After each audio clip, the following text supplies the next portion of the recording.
j'avais quelqu'un qui me faisait les montages.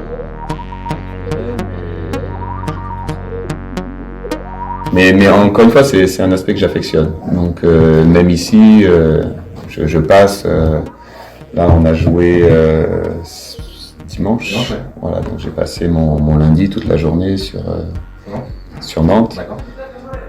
Je passe beaucoup de temps à analyser leur dernière rencontre, beaucoup de temps à analyser leurs points forts, leurs points faibles.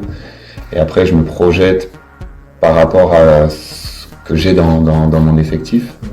Et c'est pour ça que quand on met les deux dans l'analyse, on ressorte des failles ou des points forts, des points faibles, des clés à donner aux joueurs. Et puis après, il faut les transformer en session d'entraînement pour que les exercices les amènent à travailler ça toute la semaine.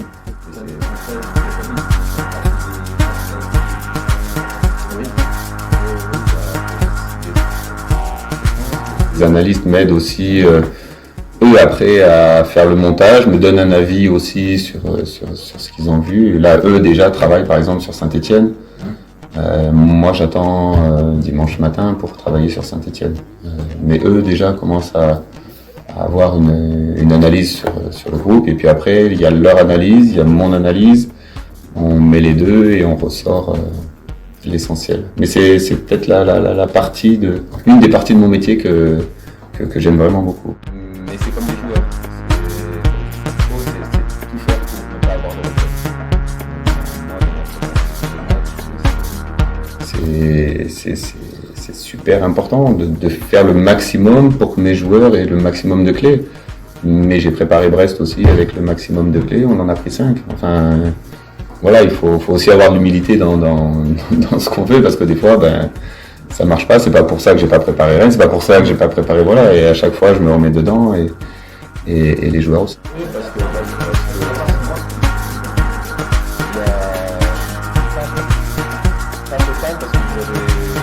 Je suis aussi un entraîneur qui aime donner des repères à ses joueurs.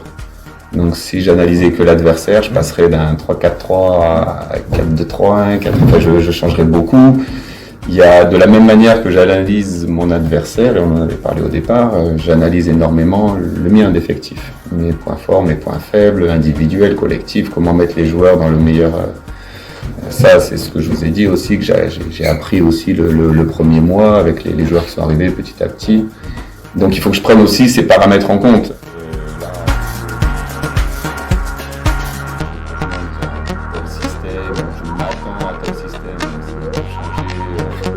Et mon passage à Canal qui m'a beaucoup aidé là-dessus. Et pour faire en sorte d'être le plus pragmatique possible. C'est-à-dire que oui, c'est sûr que je pourrais faire une séance de 45 minutes et leur donner dans le détail, lui il fait comme ça, lui.